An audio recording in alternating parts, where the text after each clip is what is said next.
పవన్ కళ్యాణ్ను వెంకయ్య నాయుడు తన మాటలతో ఆడేసుకున్నారు. ఓ సభలో పవన్ను గేలి చేస్తూ పరోక్షంగా వ్యంగ్య బాణాలు విసిరారు. దాంతో సభ మొత్తం ఒక్కసారిగా కలకలం రేగింది.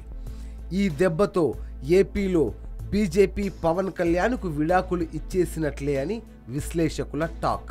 అంతేకాకుండా రాజకీయ చాణక్యుడు వెంకయ్య ఏపీకి ప్రత్యేక హోదా వ్యవహారాన్ని కూడా మొత్తంగా ముగించేశారు.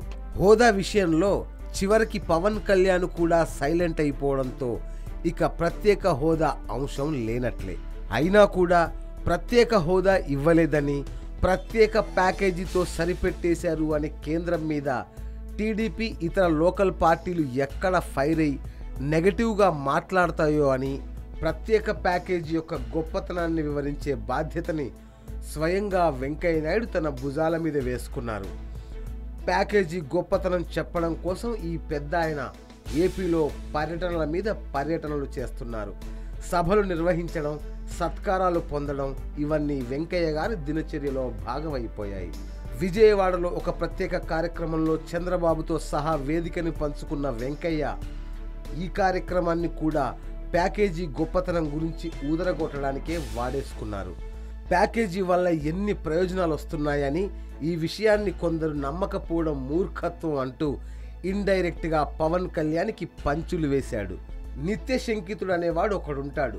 వాడు దేన్ని నమ్మలేడు, అన్నీ అనుమానంగానే చూస్తుంటాడు, ప్రతిదాన్ని అనుమానిస్తూనే ఉంటాడు. కేంద్రం 2.5 లక్షల కోట్లు ప్యాకేజీ ద్వారా ఇస్తోందిరా నాయనా అని చెప్పినా నమ్మడు.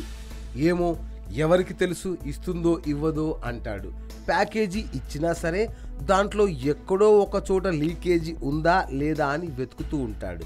ఏదైనా సభలో నిలబడితే పైనుంచి ఏదైనా పడిపోతుందేమో అని చూస్తాడు. బీసెంట్ రోడ్డు మీదకి వెళ్తే లారీ వచ్చి గుద్దేస్తుందేమో అని అనుమానం. ఇలాంటి వాళ్ళు ఎక్కడున్నా కంగారుగానే ఉంటారు అంటూ వెంకయ్య చెప్పేసరికి సభా ప్రాంగణమంతా గొల్లుమంది.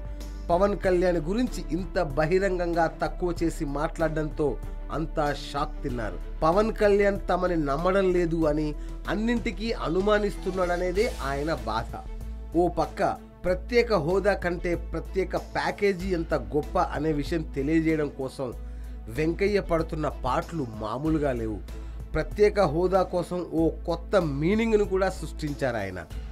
కేంద్రానికి ఆంధ్ర రాష్ట్రం ప్రత్యేకం అని, అందుకే దాన్ని ప్రత్యేక హోదా అన్నారని కూడా చెప్పుకొచ్చారు. అందుకే కేంద్ర మంత్రులు ఎవ్వరు ఏపీకి వచ్చినా ఏదో ఒక ప్రాజెక్టు తీసుకువస్తున్నారని అన్నారు.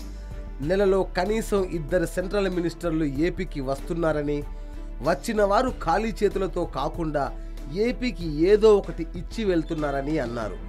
ప్రాజెక్టుల సంగతి సరే గాని ప్రత్యేక హోదా తెస్తామని ఆంధ్రులకు చెప్పిన మహానుభావుడు కూడా ఈ వెంకయ్య గారే. మరి అదెందుకు తీసుకుని రాలేకపోయారు? మరి హోదా ఇవ్వకపోవడం వెనుక మతలబ్ ఏంటో ఎప్పటికి చెబుతారో ఆయన.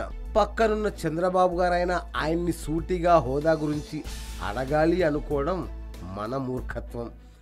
కొత్తగా పవన్ కళ్యాణ్ లాంటి వారిని ఇందులోకి లాగుతూ జనాల మైండ్ డైవర్ట్ చేసే దిశగా సాగుతోంది బీజేపీ ప్లాన్. ప్రజలు అర్థం చేసుకున్నా అర్థం చేసుకోపోయినా బీజేపీ ఇక మీదట పవన్ కళ్యాణ్ని తమతో కలుపుకోదనే విషయం మాత్రం వెంకయ్య గారి మాటలను బట్టి క్లియర్గా అర్థమవుతోంది. Yoyo news, Hyderabad.